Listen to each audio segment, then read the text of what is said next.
إن الحمد لله نحمده ونستعينه ونستغفره ونعوذ بالله من شرور أنفسنا ومن سيئات أعمالنا من يهده الله فلا مضل له ومن يضلل فلا هادي له وأشهد أن لا إله إلا الله وأشهد أن محمدا عبده ورسوله أعوذ بالله من الشيطان الرجيم بسم الله الرحمن الرحيم يا أيها الذين آمنوا اتقوا الله حق تقاته ولا تموتن إلا وأنتم مسلمون يا أيها الناس اتقوا ربكم الذي خلقكم من نفس واحدة وخلق منها زوجها وبث منهما رجالا كثيرا ونساء واتقوا الله الذي تساءلون به والأرحام إن الله كان عليكم رقيبا يا أيها الذين آمنوا اتقوا الله وقولوا قولا سديدا يصلح لكم أعمالكم ويغفر لكم ذنوبكم ومن يطع الله ورسوله فقد فاز فوزا عظيما أما بعد فإن خير الحديث كتاب الله وخير الهدي هدي محمد صلى الله عليه وسلم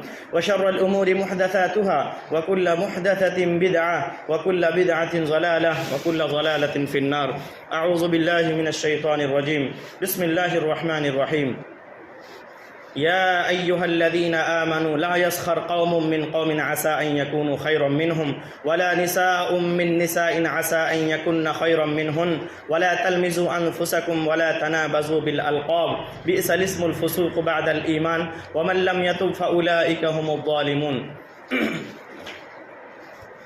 وقال النبي صلى الله عليه وسلم لا تحاسدوا ولا تناجشوا ولا تباغضوا ولا تدابروا ولا يبع بعضكم على بيع بعض وكونوا عباد الله إخوانا المسلم أخو المسلم لا يظلمه ولا يخذله ولا يحقره التقوى هاهنا ويشير إلى صدره 3 مرات بحسب امرئ من الشر أن يحقر أخاه المسلم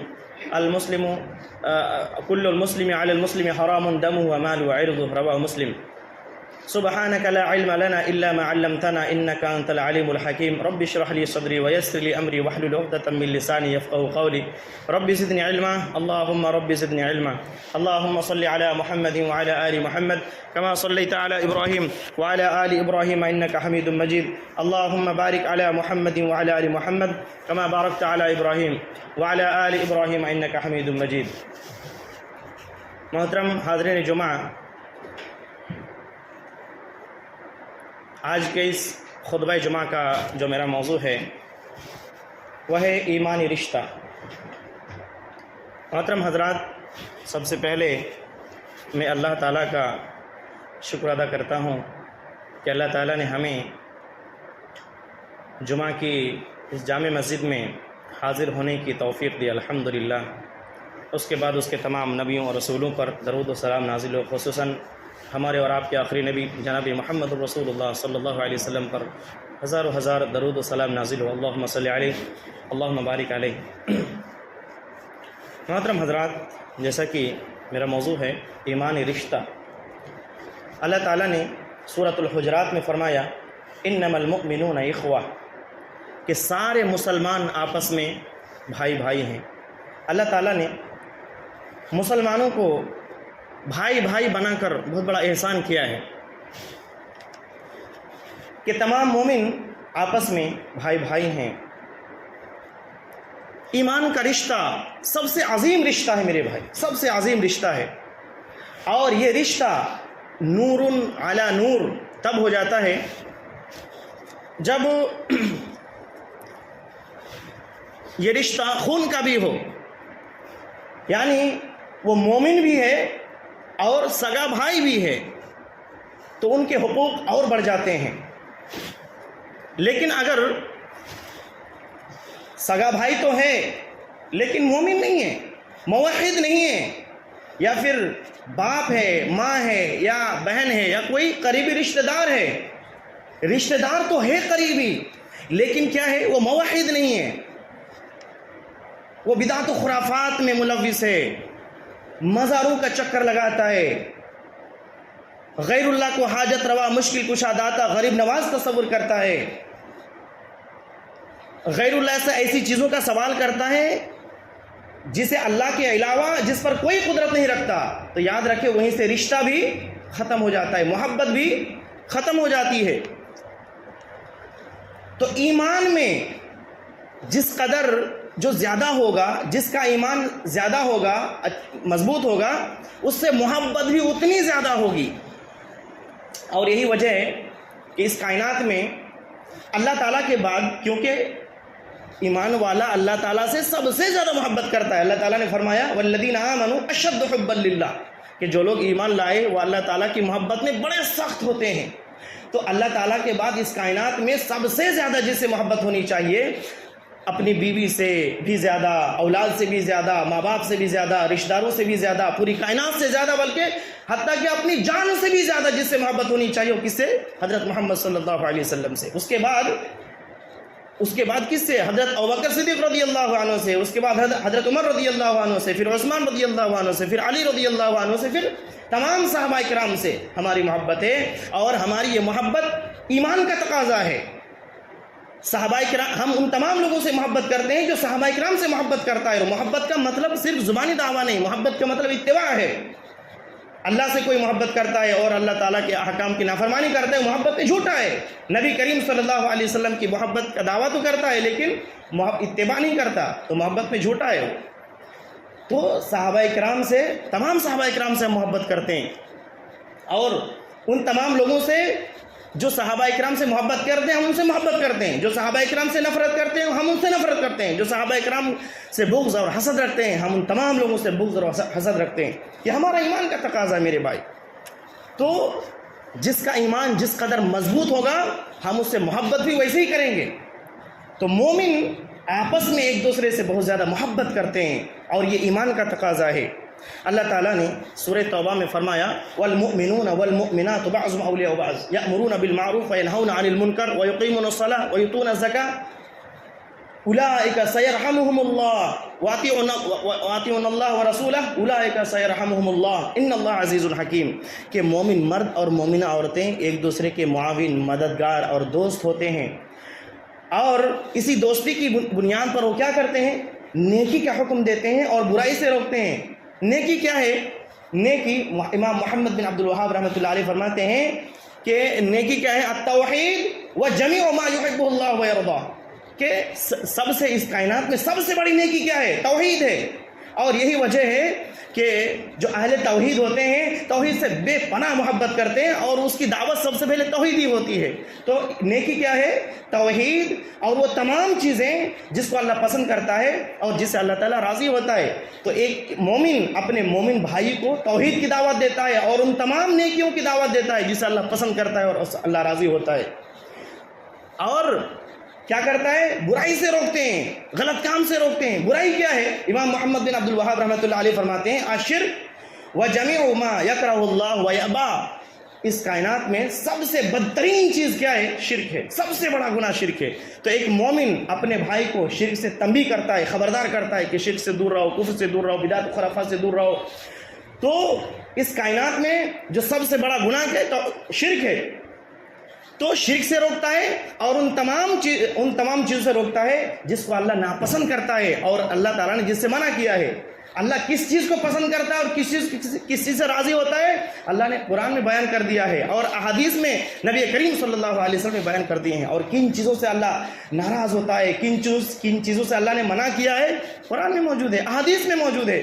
تو ایک مومن اپنے مومن کا خیر خواہ ہوتا ہے، معاون و مددگار ہوتا ہے، اور اسی بنیاد پر وہ بھلائی کا حکم دیتا ہے، برائی سے روکتا ہے، نماز قائم کرتے ہیں، زکوٰۃ ادا کرتے ہیں، اللہ اور اس کے رسول کی اطاعت اور فرمانبرداری کرتے ہیں۔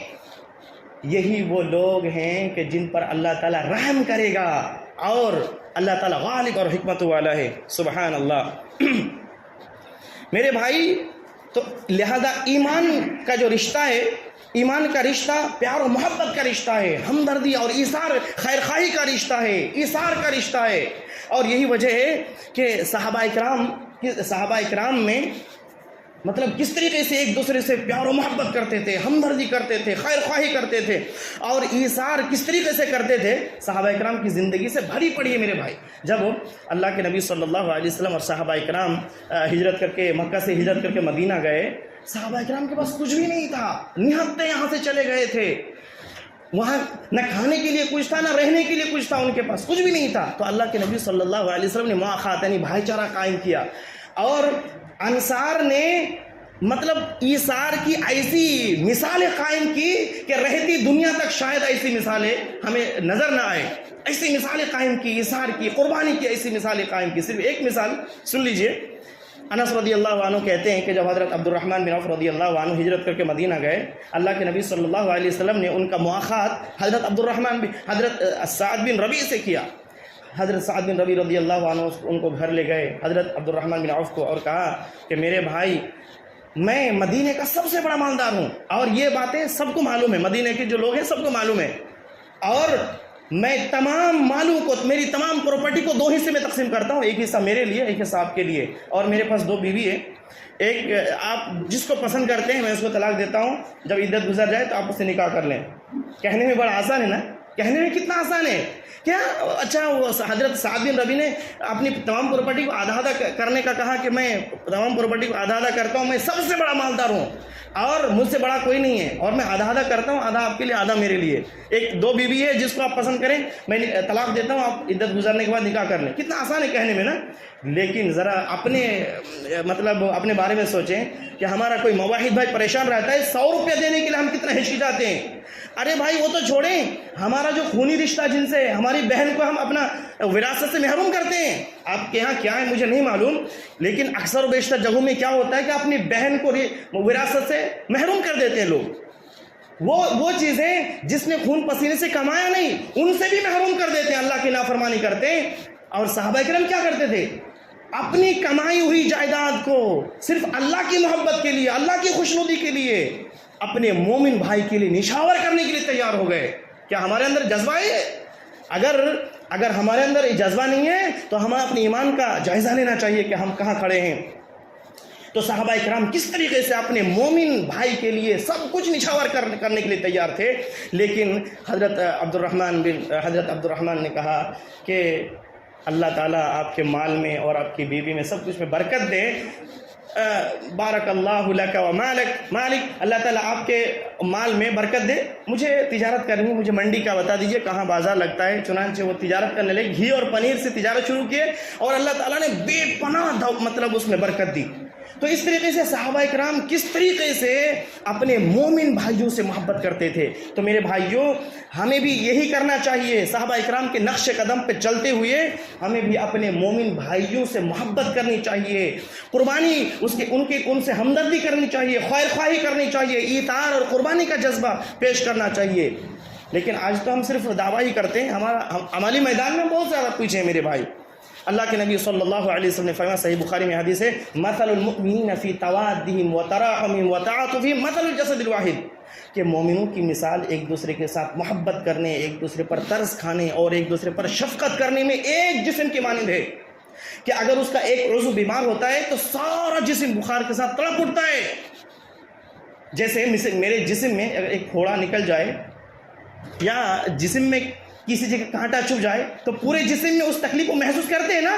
تو یہی مومنوں کی مثال ہے کہ اگر ہمارا مومن بھائی چاہے وہ دنیا کے کسی بھی کونے میں رہتے ہوں، اگر وہ پریشان حال ہے تو کم از کم ان کے لیے دعا کریں. یہ پریشانی آپ کو بھی ہونی چاہیے. آج تو مومن تو دور کی بات، آج ہمارے بھائی یا ہمارے باپ جن کے حقوق ہمیں ادا کرنے ہیں، ہمارے ماں باپ کے حقوق ہیں، بیوی بچوں کے حقوق ہیں، ان سے ہم کیا ہمارا رویہ ہے میرے بھائیوں. ماں باپ سے سالوں سے بات چیت بند ہے، بھائیوں سے سالوں سے بند ہے، چھوٹی موٹی باتوں کو لے کر. یہ ایمان کا تقاضا نہیں میرے بھائیوں، یہ ایمان کا تقاضا نہیں ہے. اگر وہ ہمارے قریبی رشتہ دار اگر مومن ہے، موحد ہے، مسلمان ہے، تو ان کے حقوق بہت زیادہ ہیں اور ہمیں مل جل کر رہنا چاہیے، ان کے حقوق ادا کرنا چاہیے. لیکن آج کل ہم اس سے بہت پیچھے ہوتے جا رہے ہیں.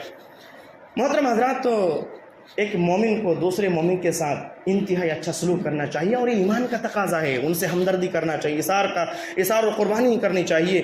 اور اسلامی بھائی چارہ کو قائم رکھنے کے لیے اللہ تعالیٰ نے اور نبی کریم صلی اللہ علیہ وسلم نے مختلف طریقے بتائے ہیں، بیان کیے ہیں. چند چیزیں آپ کے سامنے میں ذکر کروں گا. اللہ تعالیٰ نے سورۃ الحجرات میں فرمایا، یا ایھا الذین آمنوا لا یسخر قوم من قوم عسى ان یکونوا خیرا منهم ولا نساء من نساء عسى ان یکن خیرا منهن. اے ایمان والو، کوئی قوم کسی قوم کا مذاق نہ اڑائے، کوئی آدمی کسی آدمی کا مذاق نہ اڑائے۔ ہو سکتا ہے کہ وہ ان سے بہتر ہو، تم کسی کا مذاق اڑا رہے ہو، ارے ہو سکتا ہے کہ تم سے بہتر ہو۔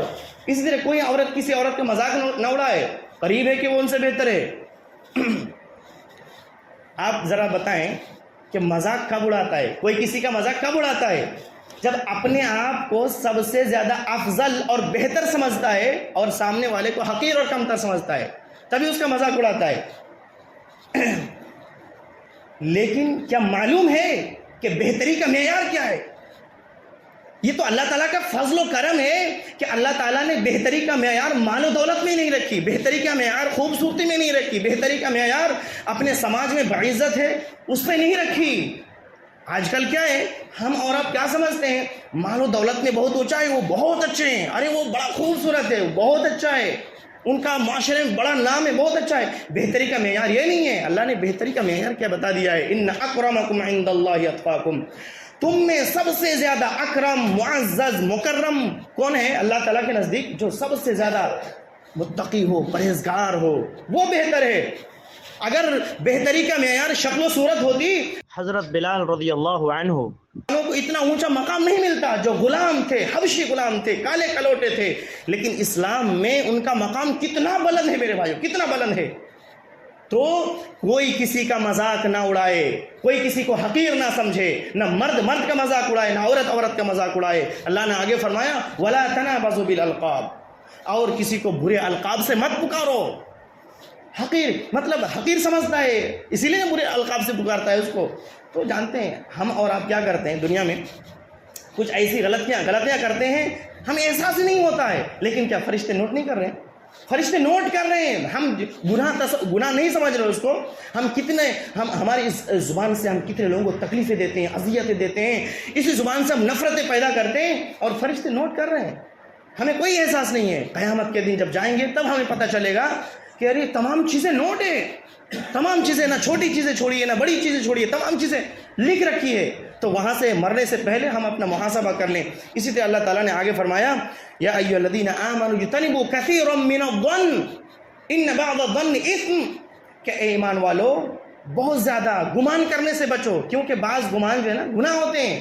کچھ لوگ ہوتے ہیں نا بدگمانی کرتے رہتے ہیں، جانتے ہیں یہ بدگمانی اتنا خطرناک ہے کہ بعض بدگمانیاں تو گناہ ہیں، اور اگر یہ بدگمانی سے کتنے رشتے ٹوٹ جاتے ہیں اور یہ گھر میں پیدا ہو جائے۔ مثال کے طور پر کچھ شوہر ایسے ہوتے ہیں کہ بیوی پر شک کرتے رہتے، بدگمانی کرتے رہتے، پتہ نہیں شاید یہ میری غیر موجودگی میں کسی سے بات کرتی ہوگی، کسی سے چکر چلاتی ہوگی، ارے یقین نہیں ہے کیوں بدگمانی کرتے ہیں؟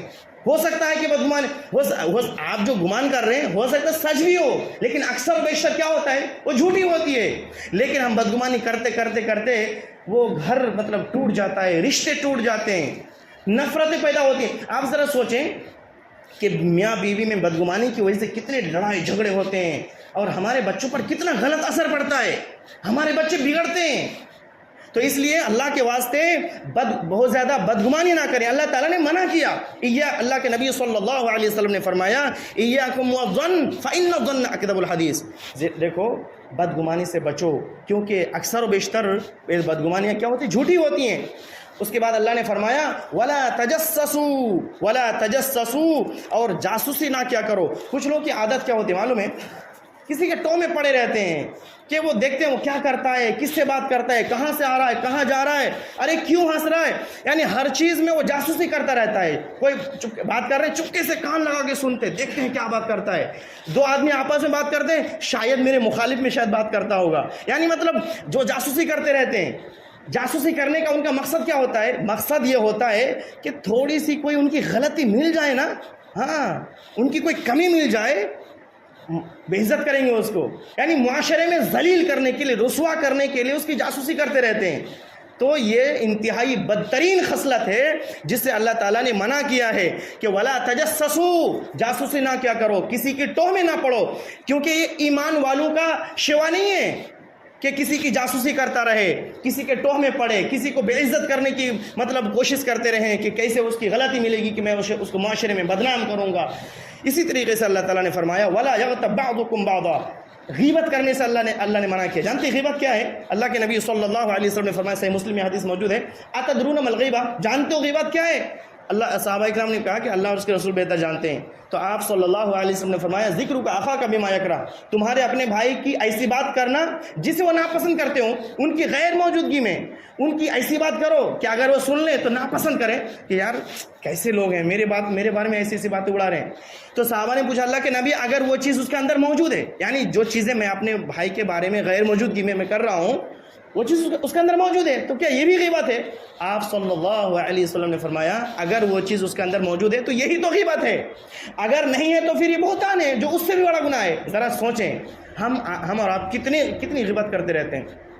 کہیں پر بھی بیٹھے دوسروں کے بارے میں چرچا شروع ہو گیا، ارے وہ تو ایسا ہے، وہ ایسا ہے، اس کی حرکتیں، اس کی یہ کرتے رہتے ہیں. اور ہم سوچتے ہیں کتنے ایسے لوگ تو یہ بھی ہوتے ہیں کہ وہ پہلے کہتے ہیں ارے بات یہ تو نہیں کہنا چاہیے لیکن کہہ دیتا ہوں، پہلے کہتے نہیں کہنا چاہیے، اس کے بعد بھی پوری باتیں کہہ دیتا ہے.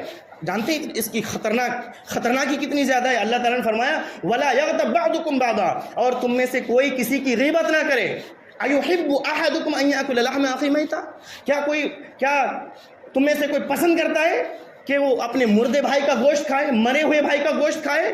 گویا کہ اللہ تعالیٰ یہ فرما رہے ہیں کہ غیبت کرنے والا ایسا ہی ہے جیسے کہ اپنے مردے بھائی کا گوشت کھا رہا ہے. نعوذ باللہ. اللہ فرماتے ہیں فکری تم، ارے تمہیں اس سے گھن آئے گی، جب جس چیز سے تمہیں گھن آئے گی تو اس سے باز کیوں نہیں آتے؟ کیوں اپنے بھائی کے پیچھے پڑے ہو؟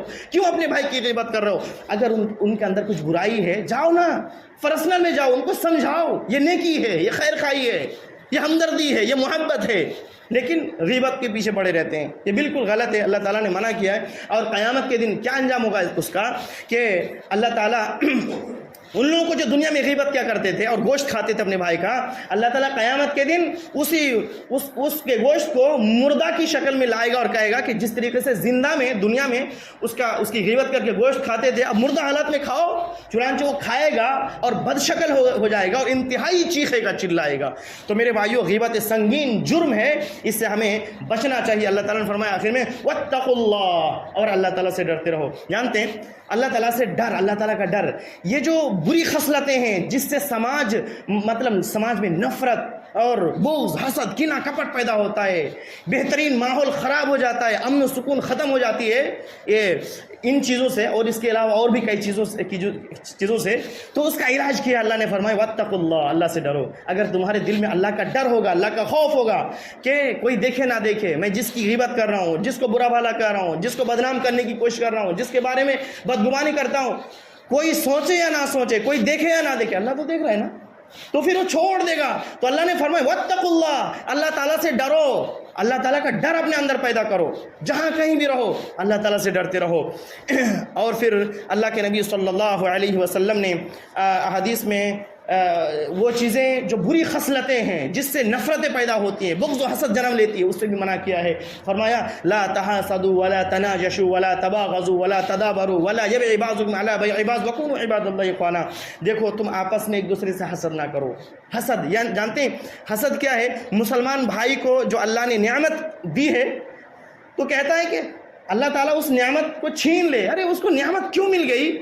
ارے کتنی بہترین گاڑی ہے، کیوں گاڑی خرید لیا، میرے پاس کیوں نہیں، اس کے پاس کیوں ہے؟ یعنی اس نعمت کے زائل ہونے کی دعا کرنا کہ اس کی نعمت زائل ہو جائے. میں غریب ہوں تو امیر کیوں ہے؟ ارے میرے پاس رہنے کا بنگلہ نہیں، اس کے پاس کتنا خوبصورت بنگلہ ہے. تو اس طریقے سے اس نعمت کے زائل ہونے کے بارے میں سوچتے رہنا، دعا کرتے رہنا. جانتے حسد ایک ایسی آگ ہے کہ اگر کسی کے اندر پیدا ہو جاتی ہے نا، اس کو جلا ڈالتی ہے میرے بھائی، راکھ کر دیتی ہے.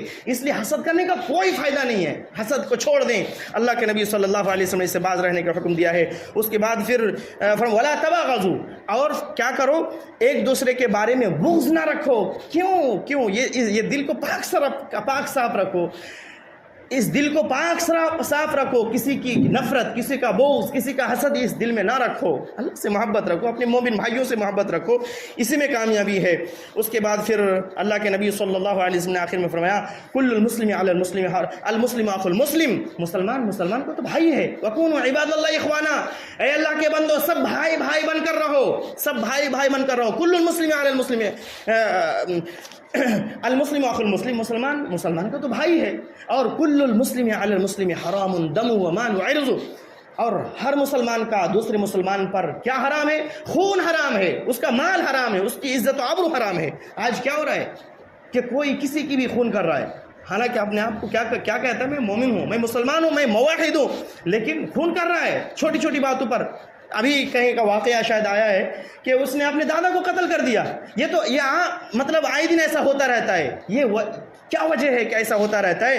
کیونکہ اس کے دل میں اللہ کا ڈر نہیں، اللہ کا خوف نہیں، اور دینی تعلیم جو ہونی چاہیے، جو بنیادی تعلیم ہے، جو ہر انسان کو ہونی چاہیے، وہ چیز اس کے اندر نہیں ہے۔ لہٰذا ماں باپ کی ذمہ داری ہے کہ شروع ہی سے دینی تعلیم کا اہتمام کرے، اللہ کا ڈر اس کے دل میں بیٹھائے، اللہ سے محبت اس کے دل میں بیٹھائے، نبی کریم صلی اللہ علیہ وسلم، صحابہ کرام کی محبت ان کے دل میں بیٹھائے، تو پھر یہ سب دن ہمیں نہ دیکھنا پڑے۔ تو ایک دوسرے کا خون حرام ہے، اور اس کا مال حرام ہے، اس کی عزت و آبرو حرام ہے۔ کاش کہ یہ باتیں ہمیں سمجھ میں آئے، تو پھر یہ سب جو غلط خصلتیں ہیں اس سے ہم توبہ کر لیں۔ میرے بھائیوں، ہم اللہ تعالیٰ سے دعا کرتے ہیں الہ العالمین ہمارے اندر اچھی خصلتیں پیدا کر دیں، ہمیں قرآن و حدیث کو صحیح سے سمجھنے اور اس کے احکامات کو اور اس کے احکامات پر عمل کرنے کی توفیق دے۔ مولا ہمیں نیک اعمال کرنے کی توفیق دے۔ آمین۔ وآخر دعوانا ان الحمد للہ رب العالمین۔